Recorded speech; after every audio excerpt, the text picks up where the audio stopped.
Ocean Sunfish Research Representative here in Indonesia. So Ocean Sunfish Research is based on the PhD research of Marianne Nyegaard, who's a Danish marine biologist, and she's based out of Murdoch University in Perth, Western Australia.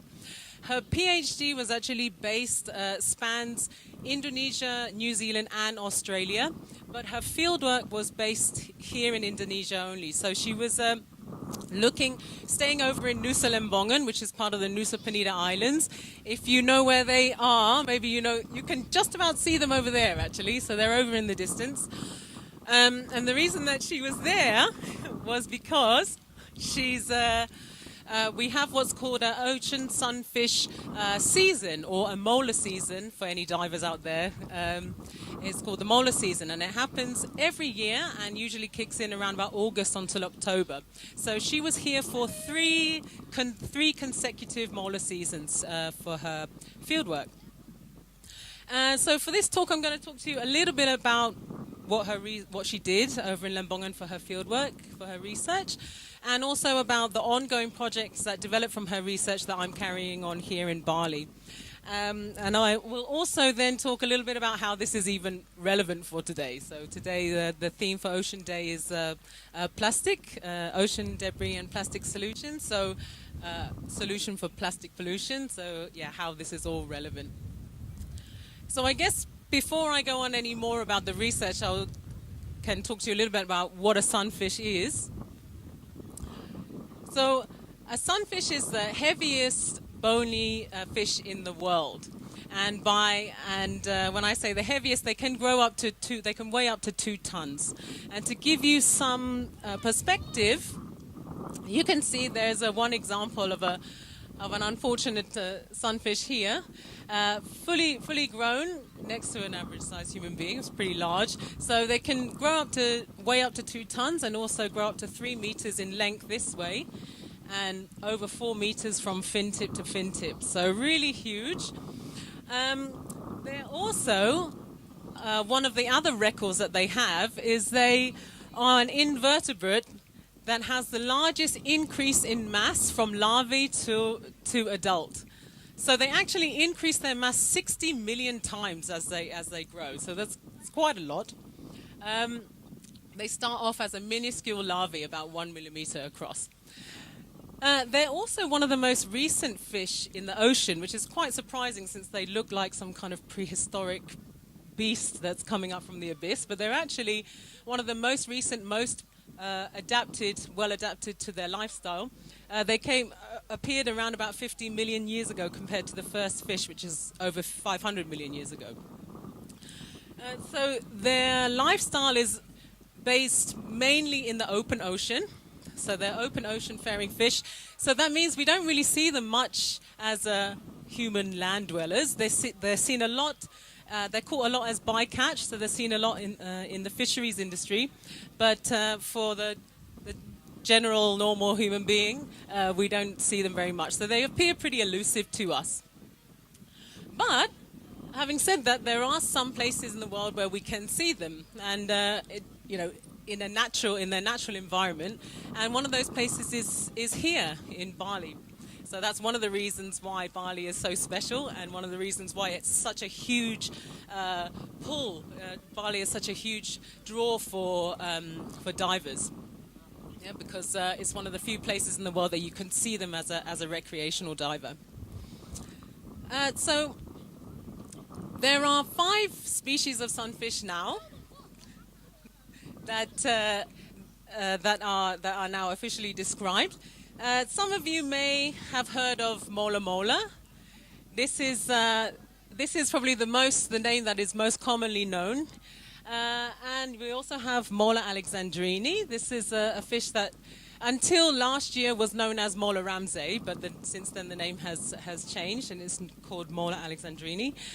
We also have Mola tecta. So those are the 3 that are in the genera Mola. And this particular fish, the Mola tecta, is really special to us at Ocean Sunfish Research because this is the species that Marianne herself discovered and described. So last year her paper was published and she named it Mola tecta, or the hoodwinker sunfish is the common name because it has eluded discovery for such a long time. And we also have another one here, Masturus lanceolatus. So also another one of the bigger sunfish, but it has a pointy point at this tail there. So that's easy for species identification.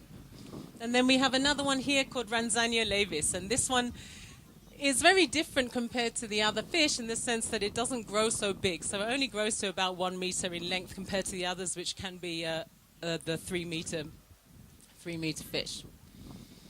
So does anybody know actually which sunfish is the one that we see here in Bali? Which one? This one? Ah, that's a good guess. That's what most people will think that it is, actually. And that's what it was thought to be for a very, very long time. And but actually, it's Mola alexandrini. And the reason that people thought that it was Mola Mola for such a long time is that the ones that we have here are more the adolescents. So they're not fully grown. And at that age... Sorry? It could have been, yeah, because they look quite similar, right?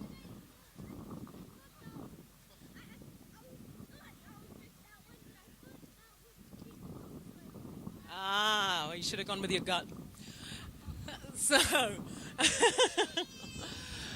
but so there's been a lot of misidentification with Mola Mola and Mola alexandrini. So, the Bali sunfish is Mola alexandrini, and where are they seen? So actually, they're seen very famously over in the Nusa Penida Islands over there. They're seen, in fact, all around Bali, but most famously and most commonly around the Nusa Penida Islands. And what is it that they're doing here?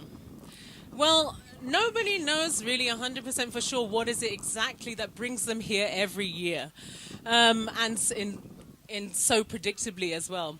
That does seem to coincide with the cold water upwellings. And the cold water upwellings, for many years people thought, sunfish like cold water. That's why they're coming here, because the cold water comes here and then that's when they appear.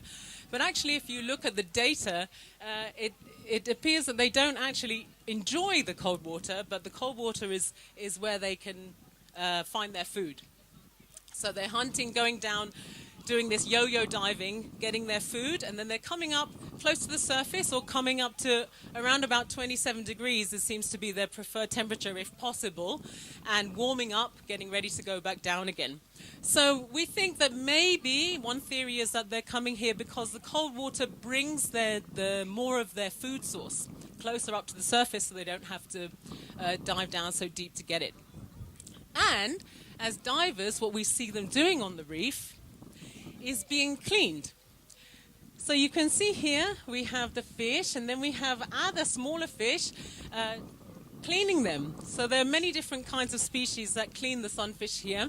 Commonly we have the bannerfish there, but a really nice little piece of information is that this fish over here, this is the adult emperor angelfish, and this one is the only place in the whole world that we have on record that we know of where the adult emperor angelfish exhibits cleaning behavior. So it's the only here in Bali where that happens. So that's also a nice little thing that makes Bali so special as well.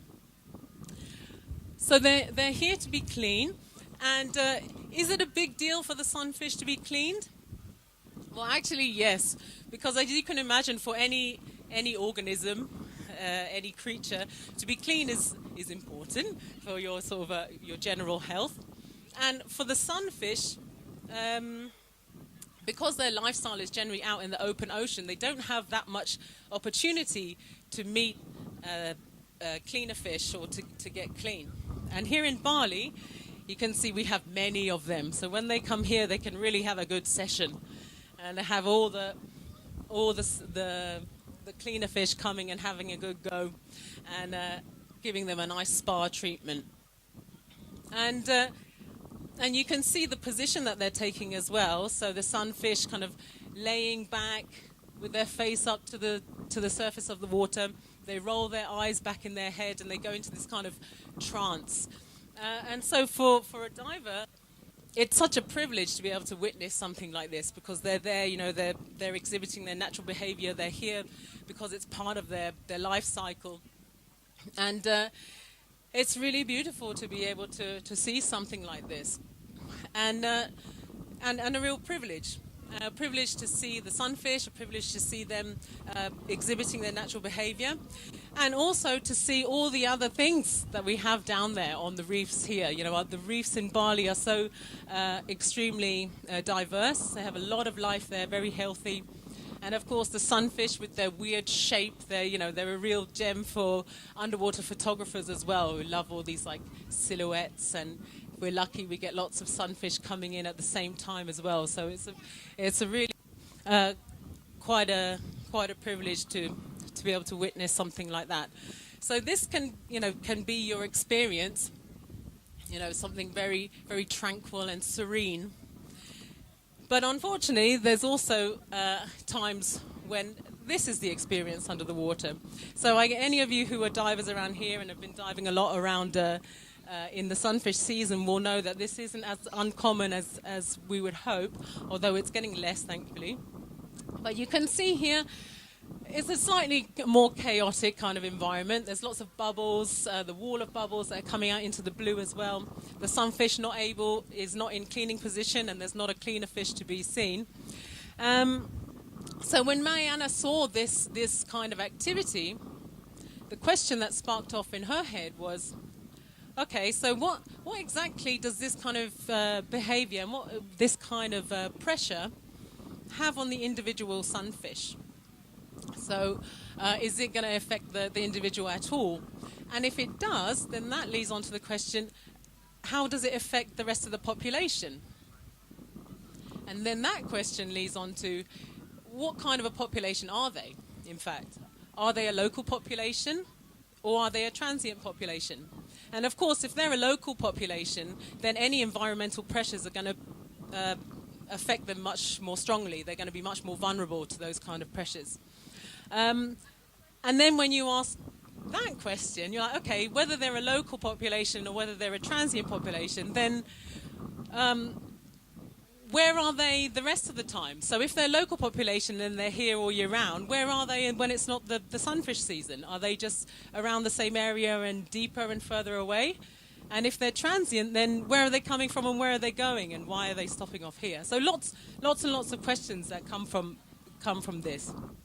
So one of the things that Marianne tried to do, well, there were many things that she did to try to answer these questions, but 3 of them that I can talk to you about now are here.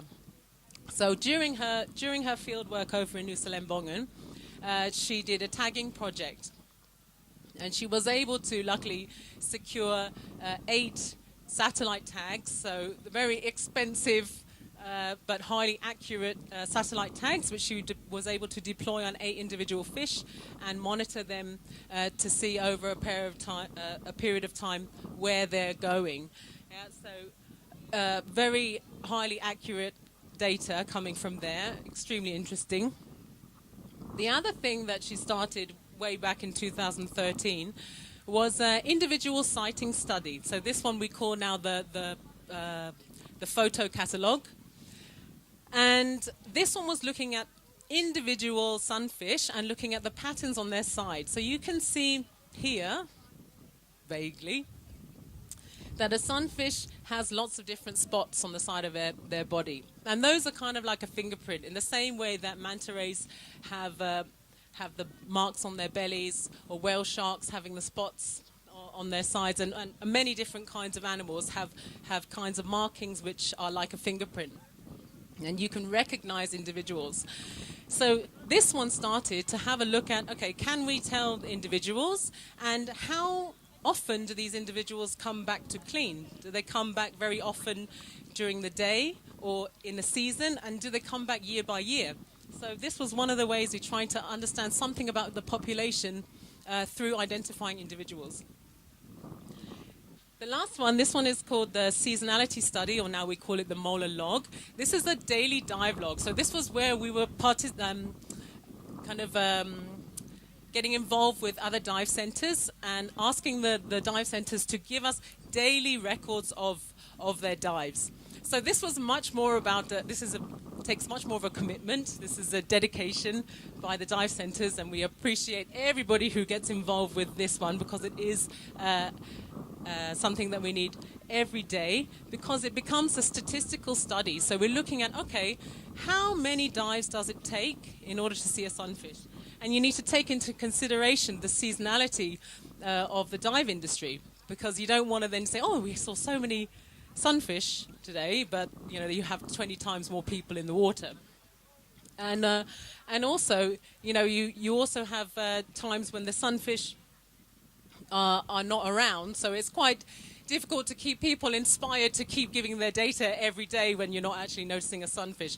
But the zeros are very important for a statistical study. A zero is also a number. So if there are any dive centres out there who are interested in getting involved with this project, then please come and talk to me afterwards, because as a statistical study, the more data that we have, the better it can be. So good. So now this is what she did while she was here, and if anyone is interested, the tagging results and the seasonality study results that she did during her fieldwork, the paper will be coming out this year.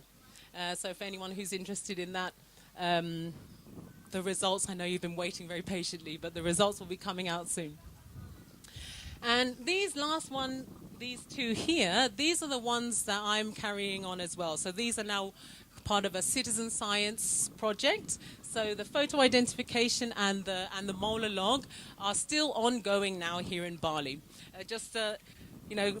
All the questions and all the results that came from during her research, it was just impossible not to want to carry on and answer some more questions.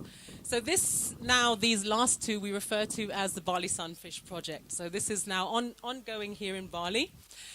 And we have three main objectives really for the Bali Sunfish project. First one is, of course, the continuation of data collection. The second one is supporting the Nusa Penida Marine Protected Area. So as I said before, the sunfish are most famously seen around the Nusa Penida Islands, and Marianne spent her 3 years in her field work over on Nusa Lembongan. So it's part of our sense of our responsibility to support the marine park that it is. So raising awareness and focusing more on individual action, how we can all support by our own behavior. And of course, the last one, looking at coral reef protection. And this one is really important to us. I mean, in the context of sunfish and through going through, this whole process of researching the sunfish, of course, we want to make sure that the annual aggregation of sunfish here continues. And so it's really important that we can make sure that we that we are all as divers and dive operators, that we work as a sustainable tourism, in sustainable tourism, so that we can protect the coral reefs, because the coral reefs are the habitat of the cleaner fish, and the cleaner fish are really the ones that are drawing the sunfish close to the reefs, shallow enough for us to see them. So that was one of the main reasons why it really is kind of the basis of our philosophy for the project, is to make sure that we protect the reef. So I will talk about those two a little bit in more detail. Going back quickly to the data collection, for the sunfish identification, we do have a website, and the website you can learn lots more about the work that we're doing here, and also a little bit more about the sunfish. So it's thebalisunfish.org. You can also, if any divers out there have photos of sunfish, side-on photos, please, is what we're looking for, and preferably high-definition photos with as few obstructions as possible. And you can go on the website, and there is a header on the main menu that says Match My Molar. And on that Match My Molar, that's basically a form, and you can upload your photos, footage as well, multiple files, and it will also have fields that you can fill in to input the data. So we look for things like the dive site, the date that you saw the sunfish, the temperature, the depth, And you can also name it. So if your sunfish is a new one to our system, then it will take the name that you give us. So that's always a nice touch for people like to have their molar. So yes, if you're interested in that, please come and see me afterwards. I can tell you a little bit more about that, or just please visit our website. The daily dive logs, yes, this is for anybody who's long-term here and is interested in collecting data for the long term, and then please come and see me about that as well. That would be amazing. Okay, so let's look a little bit then at more in detail about Nusa Penida. Nusa Penida, why did it become an MPA? Why did it become a marine protected area? Just in case people don't know exactly where it is, we're over here, and Nusa Penida Islands are these 3 islands over in the southeast coast. So just over there, you can see them in the distance. And they're comprised of Nusa Lembongan, that's where Marianne stayed during her fieldwork years, Channingan, and Penida. Penida being the biggest island out of the 3, and collectively they're known as the Nusa Penida Islands. So a while ago, there was a survey done, and it was found that the biodiversity around Nusa Penida was particularly high. They have almost 300 species of coral. They have 576 species of fish. They have mangroves, they have seagrasses, they have a resident manta population, they have sharks, turtles, lots of charismatic species, and of course the annual aggregation of sunfish. So it was, in terms of biodiversity, it's an extremely special place. But there is an extra special thing about Nusa Penida as well. And that is the cold water upwellings that I was telling you about before. Now, the upwellings that come in, they give the coral over in Nusa Penida a real fighting chance against the threats that the oceans have. So one of the big threats, of course, everyone knows with climate change is being warming oceans. And these annual cold water upwellings really help to protect the coral from bleaching here. Compared to other places in the world where they don't have the similar kind of natural support system, this is something that makes the coral around Nusa Penida particularly resilient and particularly healthy. So a really, really special place, and a place worth protecting, not just for Nusa Penida itself, which of course is important, but also for the future of corals around the world in general. Places like this are the places that can help to regenerate other coral reefs which don't have as much natural support. So those are the reasons why Nusa Penida became a marine protected area. This is the zoning system.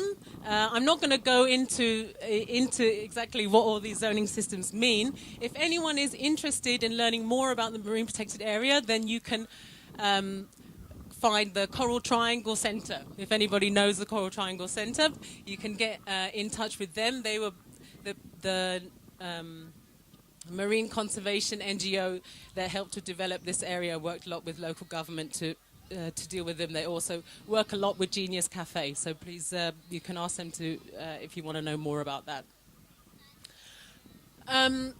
So here you can see there's this one area which is a very famous dive site for the sunfish. It's called Crystal Bay. And during Marianne's research years, she had a temperature logger down at 30 meters in Crystal Bay. And we can have a look here.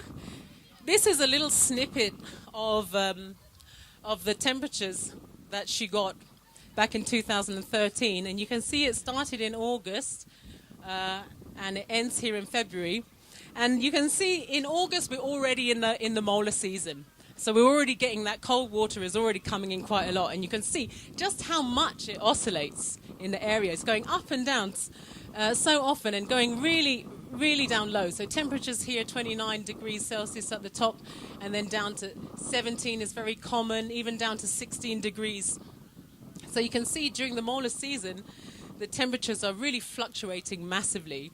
And then when you get a little bit further along, you come along to November, December, where in theory the water is getting warmer, But you're still having these oscillations. So even throughout the entire year, even though the waters are generally thought of as warmer, they're still going down to quite often 23 degrees, which is just really amazing for the corals to not have these, particularly if you have something like El Nino events.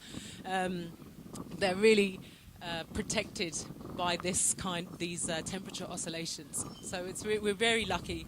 Those reefs are particularly lucky. So that leads on to really the basis of why we feel that coral reef protection is so important. So, like I said before, protecting the cleaner fish. The cleaner fish need their habitat.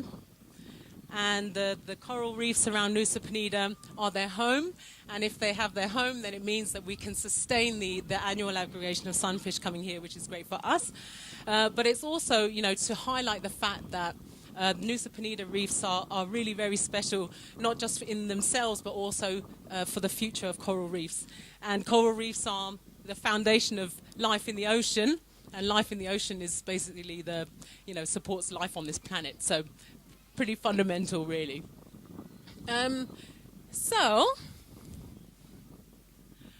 as a diver, most of the time I'm talking to lots of divers, and so I highlight things about good diver behavior. So we look at making sure that we don't touch the coral, making sure that we educate our guests to make sure that they understand what coral is. It's not a rock that you can use to help you if you're not very good at swimming. You can't use it as a table. It's not even a plant. It's an animal. It's a living creature, and it's very fragile. So we need to take care of it, and making sure that we don't abide irresponsible tourism practices. Good buoyancy is very important. So all these kinds of things is very important. But it's not only the in-water activities that we want to focus on. It's also sort of the bigger picture and, coming back to today's theme about ocean debris and how much that has an effect on the marine life in the oceans. So we all know and we all have heard and seen all of these sort of pictures and images and all these stories, turtles mistaking plastic bags floating in the ocean for jellyfish. Sunfish, by the way, also big jellyfish eaters. So or entanglement happens a lot, especially for fish not being able to hunt, or marine mammals not being able to surface. Animals dying of malnutrition because, for them, they just think nature provides, right? So they're just eating whatever is there, but of course, if it's plastic, then they're not getting any nutrition from it.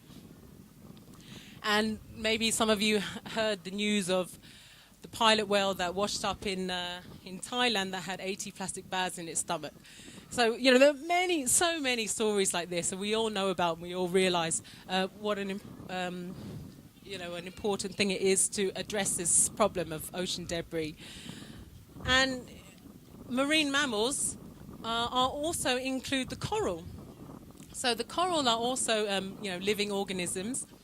And plastic bags coming across the coral can damage it in many ways. One, it can just be mechanical. If a plastic bag is floating by in the ocean and breaks a staghorn coral, breaks the coral off, mechanical problem. But it can also be if it smothers the coral. And if the coral is smothered, then it blocks out the sun. And if it blocks out the sun, then the coral won't be able to produce its food. It will bleach, and if it's bleached for long enough, then it will die. So that's one of the problems that we have with plastic pollutions getting on the coral reefs. Also, injuries. So if you have plastic and it gets wrapped around a coral, causes abrasions, or if you have plastic fragments that can cut the coral, like I said, is a living organism like you or me. So if we get cut, then we're susceptible to infection and disease. And it's exactly the same for the coral reef. There was a study that was done recently that was comparing the ocean debris to level of disease on the reef, and they said it was shockingly high. So the more the more plastic debris there was, then the levels of disease on a coral reef was really, really high. It was quite shocking, the head researcher said. And of course, if one polyp is infected, it can also spread throughout the entire colony, which is also very worrying as well. So that's why it's so important for all of us to, get involved and to listen to, the organisations like Bye Bye Plastic Bags, like Trash Heroes, Social Impact, and everybody here. Ocean Day, everyone who's come to take part, and all of you for coming to, to listen, to learn more. It's so important. And I just want to say a big thank you to everybody, and I hope everyone will stay and keep sort of, go around and learn a little bit more about what everyone's doing, and to take part as well. Let's all get involved. Because even though it might seem like maybe as an individual what we do is insignificant, as a collective we can really make a big difference. And every little helps, basically. So I want to say thanks very much. Thanks for Genius Cafe. Thanks for Rip Curl as well for supporting the Bali Sunfish. I just want to leave you with a video. Hopefully this will work. This is made in support of the Nusa Penida Marine Protected Area. It focuses on divers. It's the diver code of conduct. Okay, well there should be some speaking as well, but basically what it's you can see down here. These are the codes of conduct. So paying attention to your instructor or guide. Yeah, can you see the image clearly enough? Yeah, minimum distance, so staying at least 3 meters away.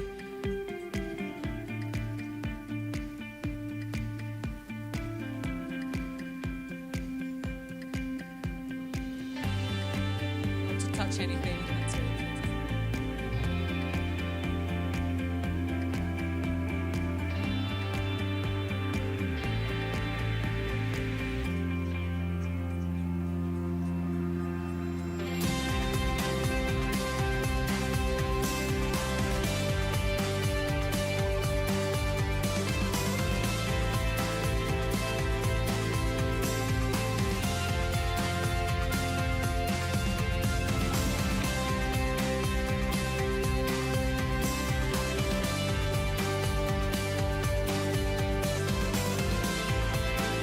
So what it's saying here as well is that everyone is an important part of the marine power success.